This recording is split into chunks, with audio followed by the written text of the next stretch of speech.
Bonjour mes étudiants, dans cette vidéo je vais vous présenter le cours de la thermodynamique partie 2.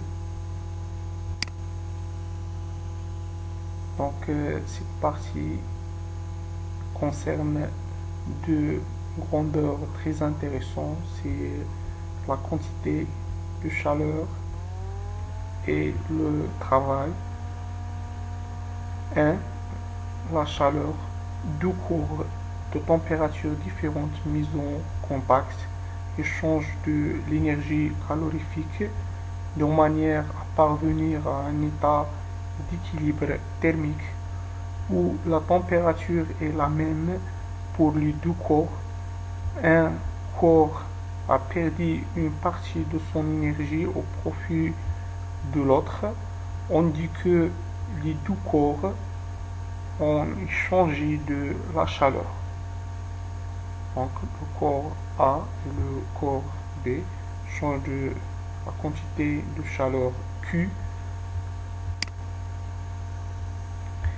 L'échange de chaleur peut avoir lieu selon trois modes différents. La première mode, la conduction. La chaleur passe d'un corps à l'autre par simple contact matériel. On a le corps A, par exemple, et le corps B en contact. Alors, la chaleur passe d'un corps A à corps B par le contact des deux. La convection, la chaleur est entraînée par un fluide en mouvement. Donc, il y a un fluide en mouvement entre le corps A et le corps B. Donc, passage de chaleur. Le rayonnement, la troisième mode, c'est le rayonnement. La chaleur est portée à travers le vide ou milieu transparent par une onde électromagnétisme.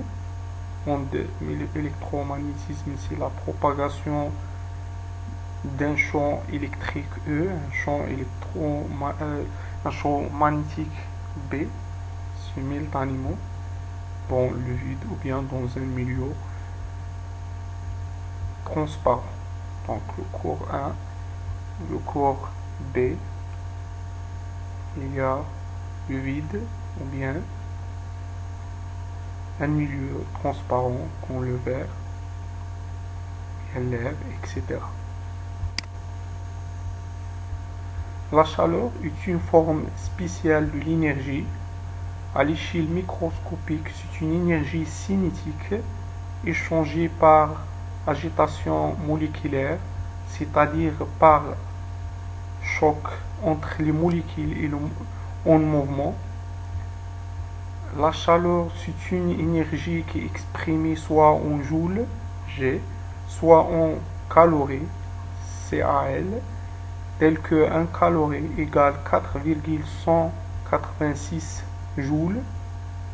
Donc, cette formule permettant le passage de l'unité calorie à l'unité internationale d'énergie joule, tel que 1 calorie égale 4,186 joules. Remarque, un échange de chaleur peut s'effectuer sans que la température varie, tel que d'état Q différent de 0 et dt égale à 0, c'est-à-dire T constante. Exemple, la fusion d'un morceau de glace à 0 degré, changement d'état d'un corps, il y a ici à 0 degré Celsius, c'est-à-dire à peu près T égale 273 Kelvin, à degré Kelvin. Donc, fusion de la glace, on passe à la température 100 degrés.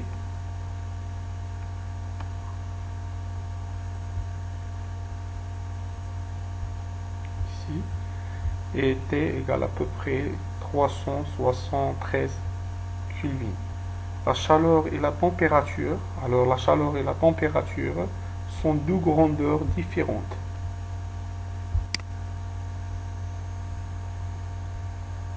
Il peut y avoir variation de la température sans qu'il y ait échange de la chaleur.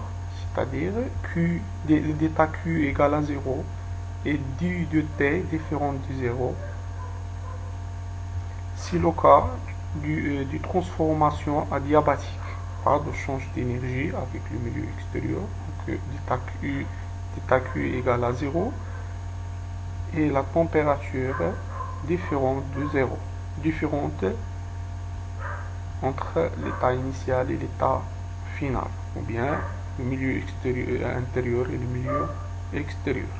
Donc paroi adiabatique, paroi, donc T ici différent de T à un milieu extérieur.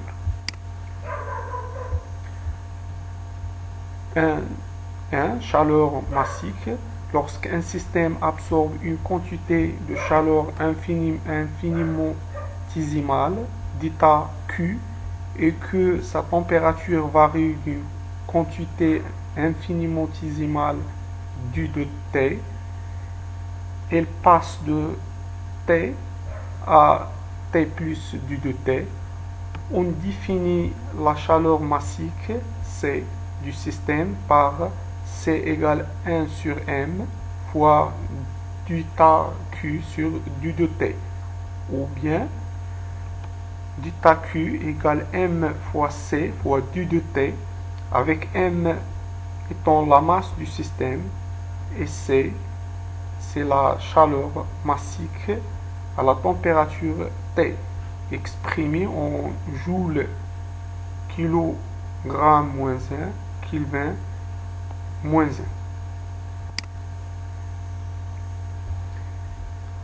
1. La chaleur massique à volume constant ou à pression constante.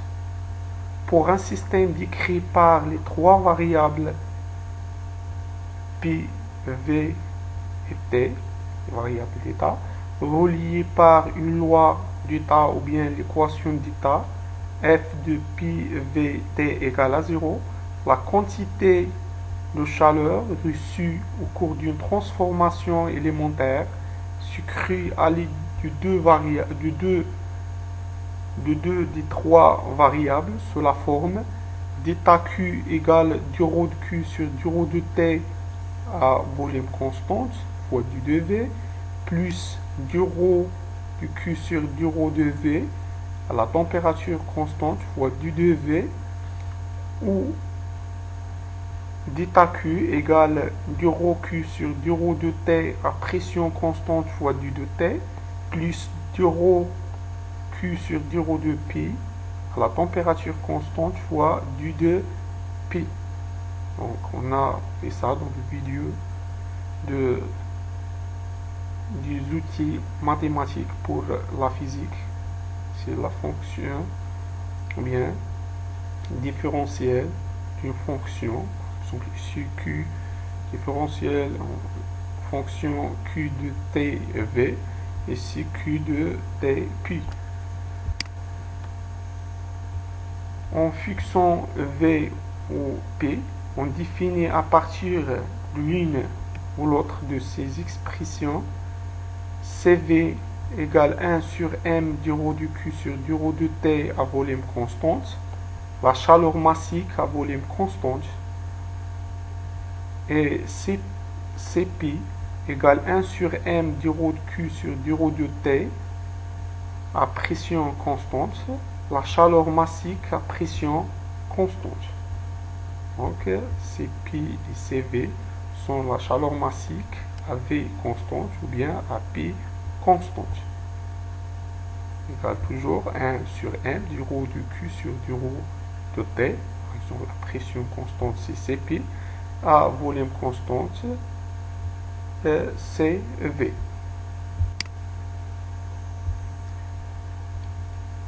Un, 2, chaleur échangée.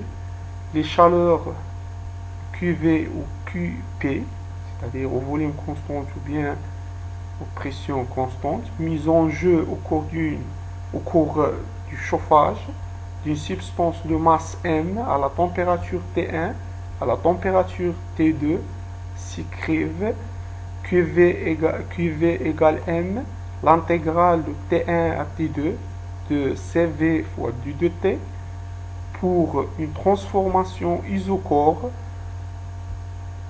V constante. Ou bien QP égale aussi M l'intégrale de T1 à T2 CP fois du dt pour une transformation isochore, c'est-à-dire à la pression constante.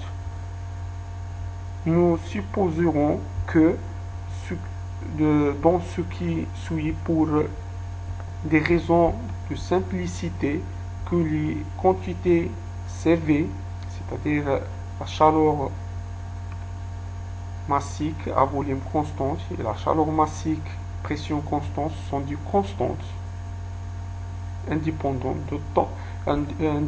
de la température, pour la raison de simplicité des calculs. Donc, dans ce cas, on écrit que QV égale MC, donc l'intégrale du T de T1 à T2, c'est égal T2 moins T1, et aussi QP s'écrit sous cette forme M fois CP facteur de T2 moins T1. Notation adoptée, c'est P1, CP, CV pour les chaleurs massiques exprimées toujours en joules kilogramme moins 1 Kelvin moins 1. CP égale M fois grand CP égale M fois petit CP, et aussi grand CV égale petit M fois petit CV pour les capacités calorifiques ou bien la capacité thermique d'une masse M. Il est exprimé en joules Kelvin moins 1. Donc on multiplie par la masse M en kilogrammes, la chaleur massique.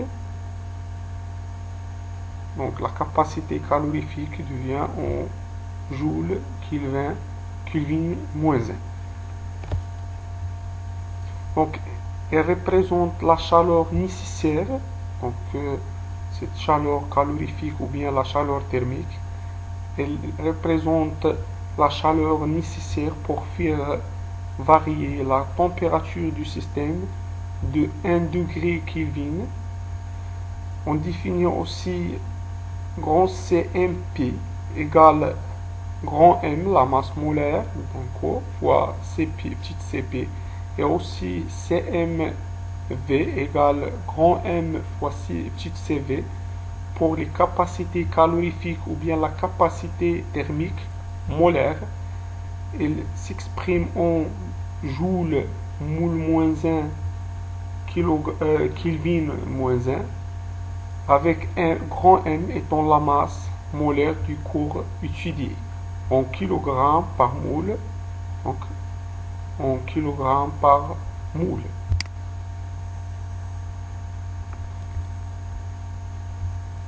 Un, 2. Chaleur latente de changement de phase, ou bien changement d'état d'un cours pair. On appelle la chaleur latente ou bien la chaleur massique de changement d'état d'un cours pur.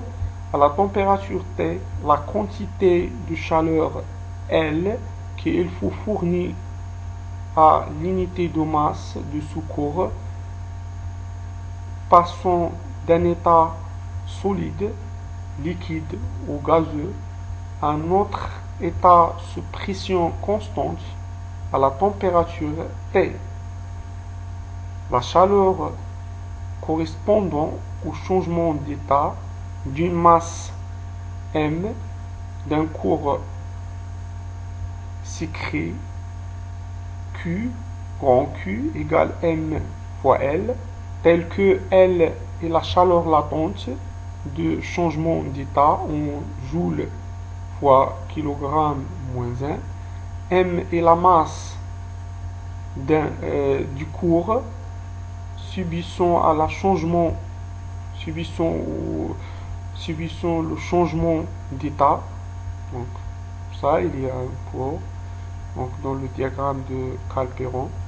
Donc cette courbe passe de l'état 1 à l'état 2 à la pression constante, l'augmentation du volume. Donc il y a ici par là changement d'état. Donc lorsque le corps passe de l'état 1 à l'état 2, donc pression reste constante, mais le volume varie. Donc il y a dans ce cas-là un changement d'état, tel que la quantité de chaleur change si Q égale M fois L. Remarque, la chaleur latente L est positive si l'état final est plus désordonné que l'état initial. Comme on a vu précédemment, le volume augmente, le système devient plus désordonné que l'état initial. Donc, la chaleur latente est positive. Exemple, la chaleur latente de fusion est positive. Donc, LF supérieur à 0, c'est-à-dire qu'il faut fournir de la chaleur pour faire fondre un solide. Par exemple, la chaleur latente de fusion de la glace est égale 80 calories par gramme. La chaleur latente de solidification est négative, LS égale inférieur à 0, c'est-à-dire que un liquide libre libère de la chaleur en se solidifiant. 1.3, l'équilibre thermique. Équilibre thermique entre deux systèmes. Donc, système A et B conservent leur état initial, EA et EB. La collision est alors dite adiabatique. Donc, les deux systèmes évoluent vers de nouveaux états d'équilibre. En ce cas-là, les deux systèmes évoluent vers de nouveaux états d'équilibre, E'A et E'B. La collision est alors dite diathermique. Diatherme, c'est-à-dire les deux systèmes ont échange de la chaleur perdue par l'un est gagnée par l'autre. Donc on parle à l'équilibre thermique. Cas de trois systèmes. Considérons maintenant trois systèmes A, B et C dont les états d'équilibre respectifs EA, EB et EC. Les trois systèmes ici.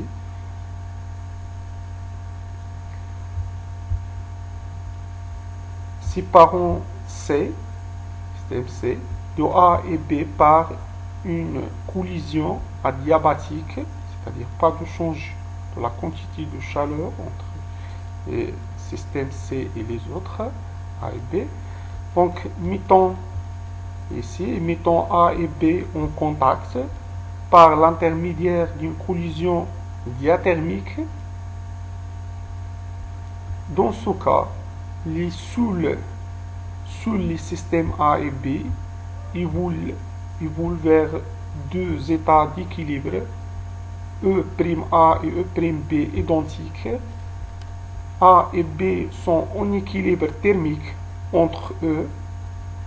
Le système C ne voulait pas. Donc, car il y a une collision diabatique, pas de change de la chaleur entre le système C et A et B.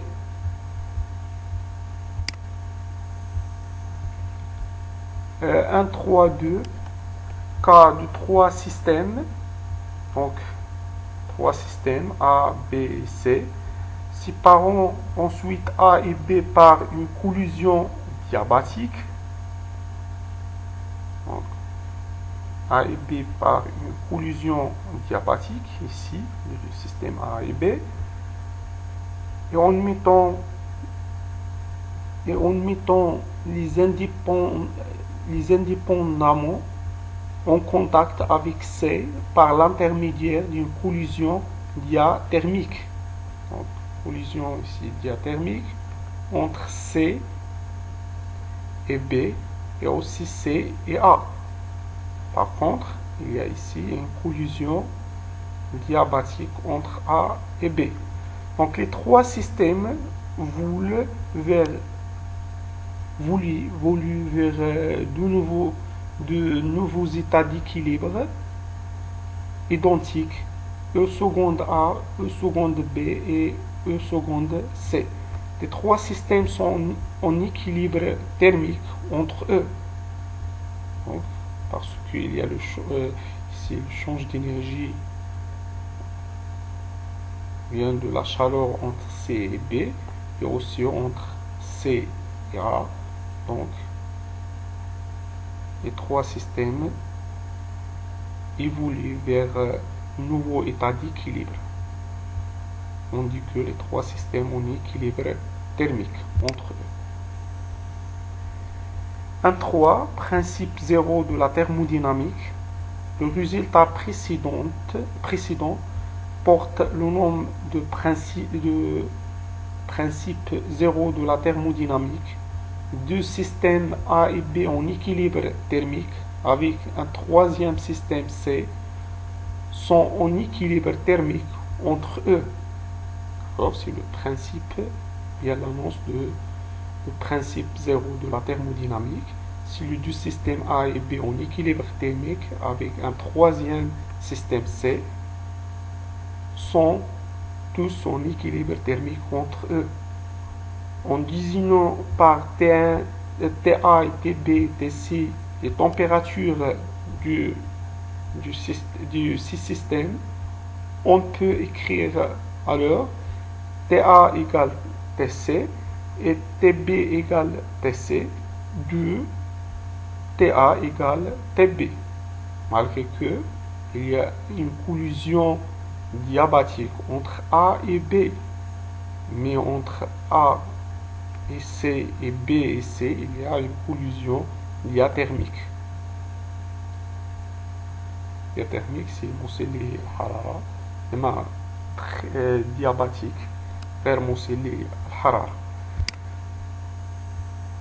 Application, calorimétrie. Définition, la calorimétrie est la mesure des échanges de chaleur entre différents corps. Une méthode utilisée est la méthode des mélanges, dans laquelle les échanges de la chaleur se font à pression constante. Un récipient contenant de l'eau est placé dans un enceinte adiabatique, soit grand M la masse d'eau, et la température initiale est T0. On introduit dans l'eau un cours de masse petite m à la température T1, tel que T1 différent T0. Calorimétrie constituée de supports isolants, là, corps solide, l'eau, vase, thermomètre pour repérer la température et agitateur pour mélanger le mélange. Donc l'agitateur. La température du mélange s'établit à T2. On se propose de calculer la chaleur massique Cp à pression constante du corps étudié. On note C0, la chaleur massique de l'eau, mu la masse d'eau équivalente au calorimètre, ici les accessoires, thermomètre, agitateur, etc. Mi est dite valeur en l'eau de calorimétrie. Donc, mi fois la chaleur massique d'eau égale la masse d'agitateur fois la chaleur massique d'agitateur plus la masse de thermomètre fois chaleur massique de thermomètre plus la masse de vase fois chaleur massique de vase, etc. Donc, puisque le calorimètre système 1 et la masse petite m système 2 forment un système isolé thermiquement, on peut écrire que le système est diabatique, donc on peut écrire que le système ne change pas de chaleur avec l'extérieur, implique Q de corps plus Q de calorimètre égale à 0, c'est-à-dire pas de change de chaleur avec le milieu extérieur. Donc cette équation concerne calorimètre. Deuxième partie, le travail. Un système constitué d'un fluide enfermé dans une enceinte cylindrique munie d'une paroi mobile, piston. Le mouvement du piston sous l'action du force extérieure, ici, piston, force extérieure, ou bien des forces de pression, entraîne une compression ou une dilatation du fluide. Donc, dans ce sens, il y a compression du fluide. Dans ce sens, il y a dilatation du fluide.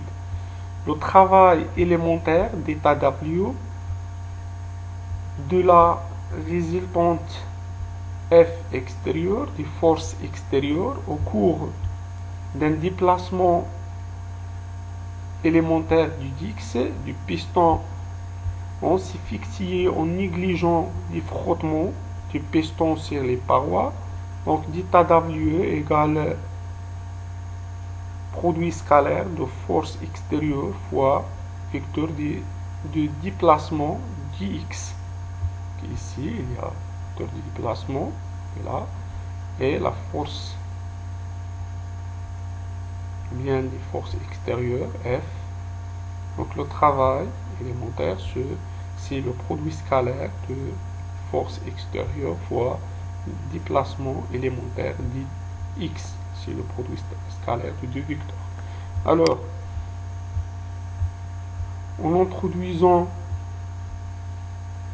pression extérieure égale la force extérieure sur la surface, ou bien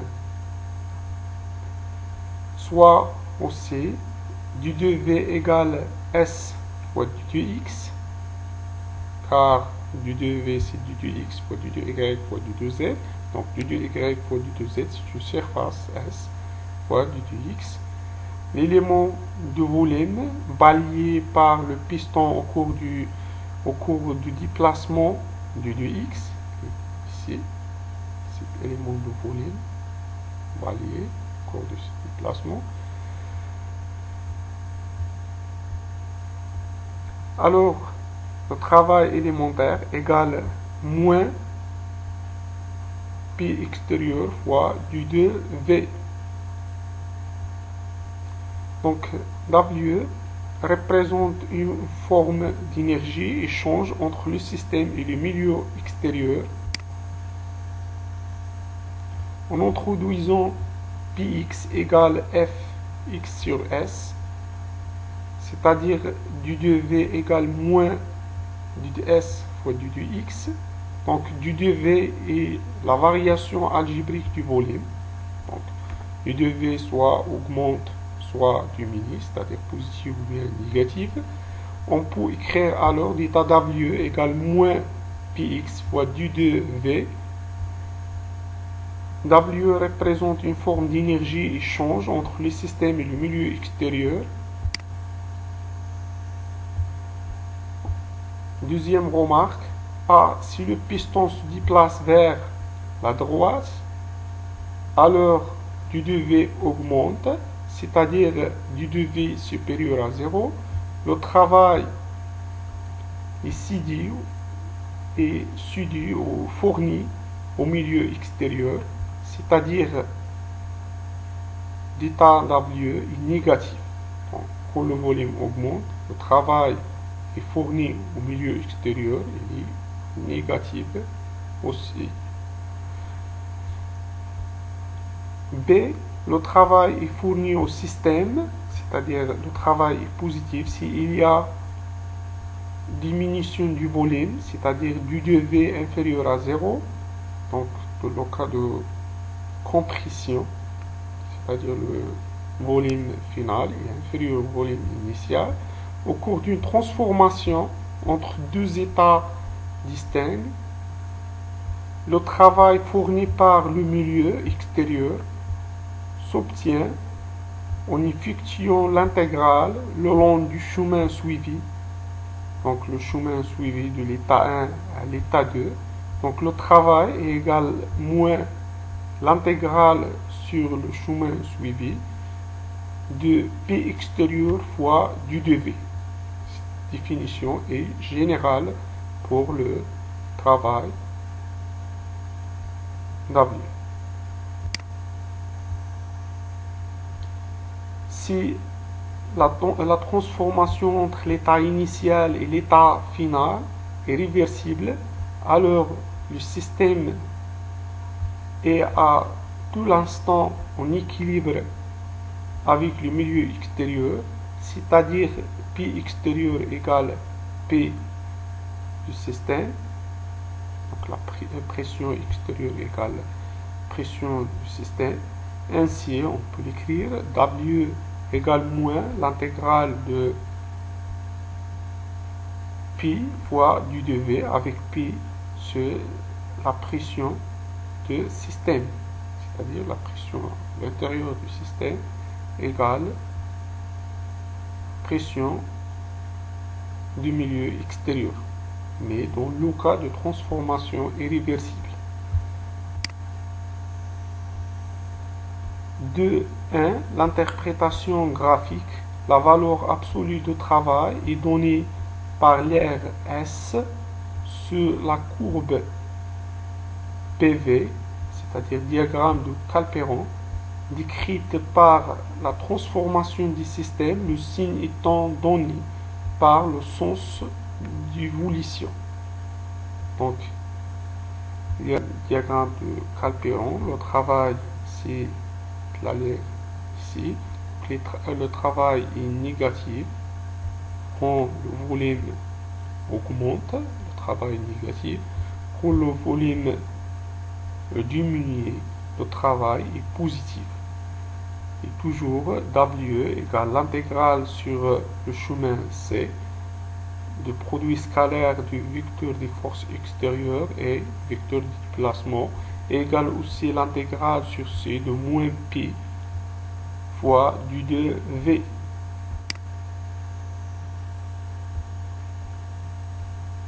Donc, toujours le diagramme de Calperon. Donc, ici, il y a des dilatations. Donc, le travail égale aussi l'intégrale sur le chemin C de moins P extérieur fois du 2V. Donc, ici, il y a pression, change au cours de transformation, P2 différent de P1. Cas du cycle. Dans le cas d'un cycle, la courbe est fermée et le travail est donné par l'aire intérieure de la courbe. Son signe étant donné par le sens de Parker. Si le travail est négatif, s'il s'agit d'un moteur cycle décrit dans le sens des aiguilles d'une montre, donc c'est le cas ici, le sens c'est le même des aiguilles d'une montre, donc le travail est négatif. C'est le cas inverse, le travail est positif. Donc, si le travail est positif, il s'agit d'un cycle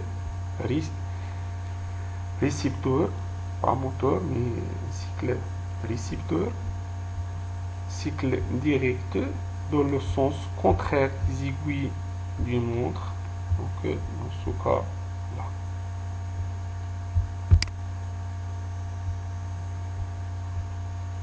2. Cas d'une transformation isobar, c'est-à-dire à la pression constante. Dans le cas d'une transformation isobar, on a toujours sur le diagramme de Calperon, donc PV, donc transformation isocore volume constante entre l'état 1 et l'état 2. Donc l'état 1 caractérisé par le volume V1 et la pression P1 qui est égale P1, et aussi l'état 2 se caractérise par le volume P2 et pression P2 égale P1. Alors le travail de l'état 1 à l'état 2 est égal moins P extérieur. L'intégrale de V1 V2 de V égale aussi moins P extérieur V2 moins V1. Si la transformation isobar est réversible, alors P égale P extérieur, alors on peut l'écrire directement. L'intégrale de 1 à 2 égale moins P de V2 moins V1. 2, 3, cas d'une transformation isocore, c'est-à-dire volume constant, donc U de V égale à 0. Dans ce cas d'une transformation isocore, automatiquement U de V égale à 0 car V constante. Le travail des forces de pression est nul, donc toujours pour les transformations isocore, le travail W égale à 0 puisque V constante implique U de V égale à 0. Particularité, dans le cas général, le travail dépend du chemin suivi. Calculons le travail pour passer de l'état A à l'état C, donc, suivi deux chemins réversibles différents. Donc ici, donc l'état 1 à l'état B à l'état C, chemin 1. Donc il y a une transformation AB, c'est une transformation isobar à pression constante, puis une transformation isocore à volume constant, donc BC. L'autre transformation, c'est une transformation AD, donc de ce sens-là, le deuxième chemin. Donc de A à D, c'est une transformation isocore, puis une transformation isobar DC. Donc, calcul de travail.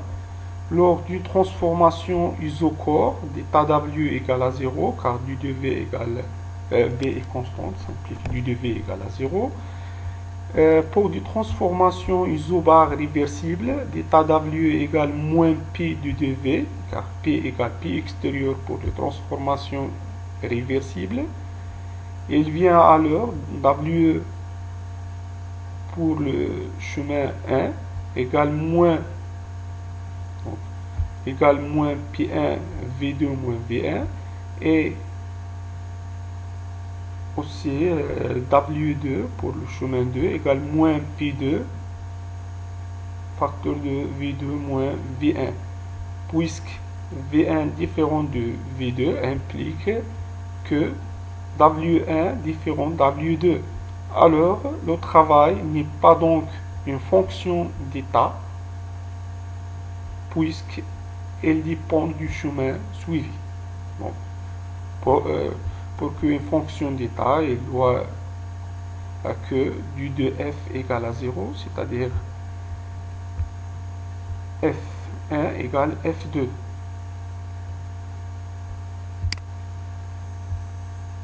Exemple, compression d'un gaz parfait. On considère une moule d'un gaz parfait enfermé dans un récipient cylindre non diabatique, c'est-à-dire ce système-là peut changer la quantité de chaleur, on peut changer la chaleur avec le milieu extérieur dans l'une des parois solides, piston, et mobile. Le système gaz, donc le système dans ce cas-là c'est le gaz parfait, a une température T, un volume V1, une pression P1. Sous l'action d'une masse M1 posée sur le piston, on y fait subir à ce gaz une transformation la mono a un nouveau état d'équilibre caractérisé par la même température T, le volume V2 et la pression P2. Ceci en ajoutant une masse supplémentaire à M1.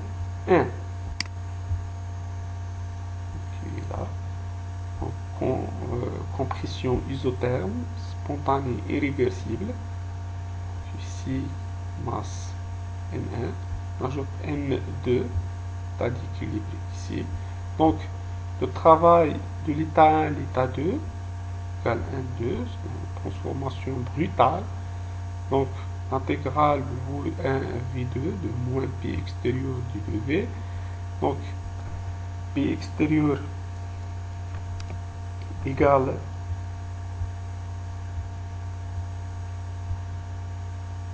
intégrale de V2 à V1, donc ici moins, qu'on change les bornes de l'intégrale du 2V, donc égale P2, V1 moins V2.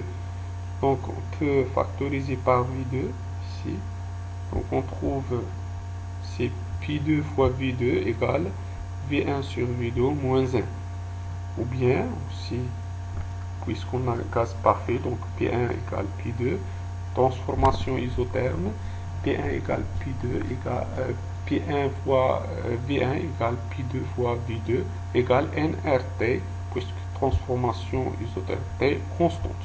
Alors aussi, le rapport, on peut trouver V1 sur V2 égale aussi P2 sur V2.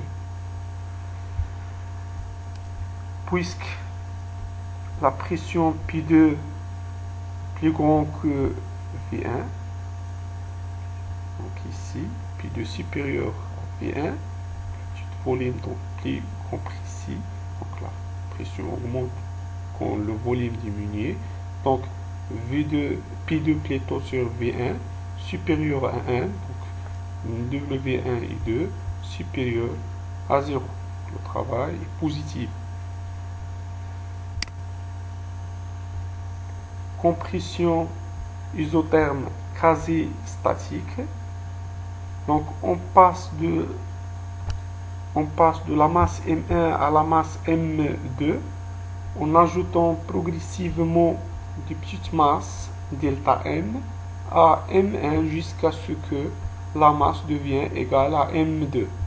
Donc, chaque instant on ajoute delta M jusqu'à ce que la masse devienne égale M2.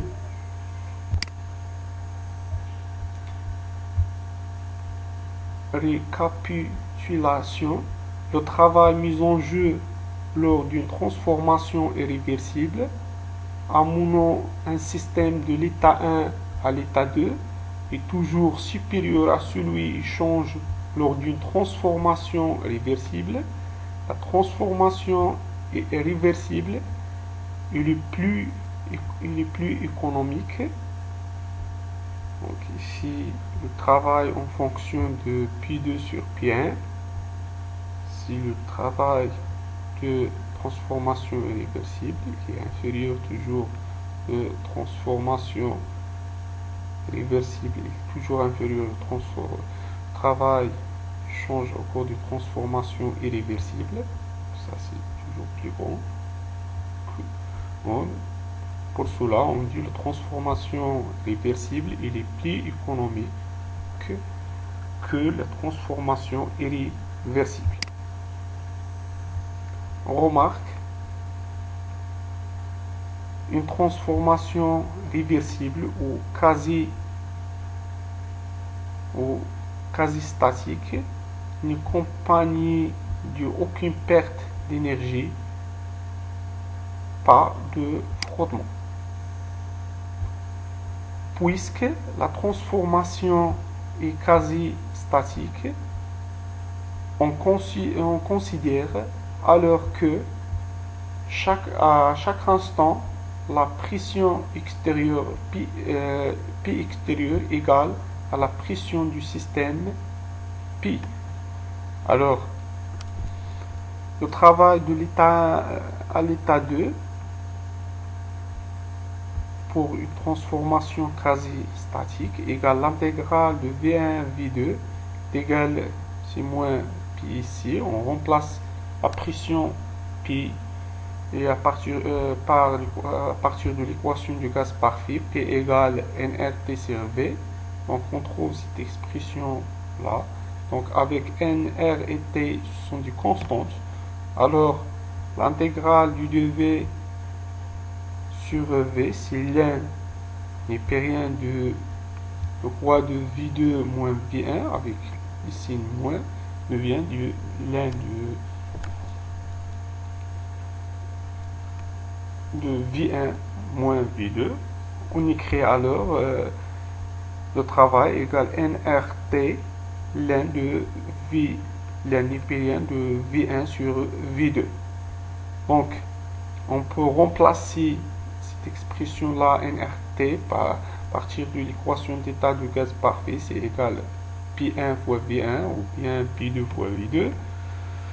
Donc aussi V1 sur V2 égale P2 sur P1. Donc le travail est positif. Donc بهذا ننهي هذا الجزء الثاني. نلتقي إن شاء الله بالنسبة للأعمال التوجيهية صحيح تتمة صحيح بالنسبة للسيري 1 وسيري 2. أتمنى لكم التوفيق والنجاح. أعنكم الله.